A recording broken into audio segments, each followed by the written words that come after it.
Чичэд яагаад ийм үнэтэй аяг тавг авсан байдığım бэ ч та? Амар зүгээр. Одоо ихнэр намайг угаалдуулах ойртуул хааж байсан.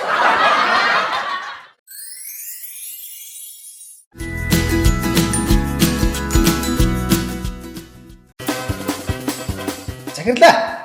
Энэ бараа 50,000-аар зарагдахгүй 3 сар боллоо шүү дээ.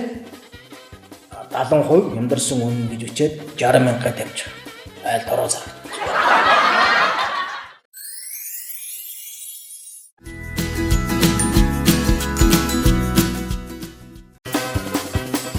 Бидний өнөөдрийн үзэх хичээлийн сэдэв бол эзэл хүн. За тэгэхээр эзэл хүн гэж юу вэ? Хэн хариулах вэ? Би багш би. За бат хариул. Эзэл хүн бол бидний өнөөдрийн үзэх хичээл.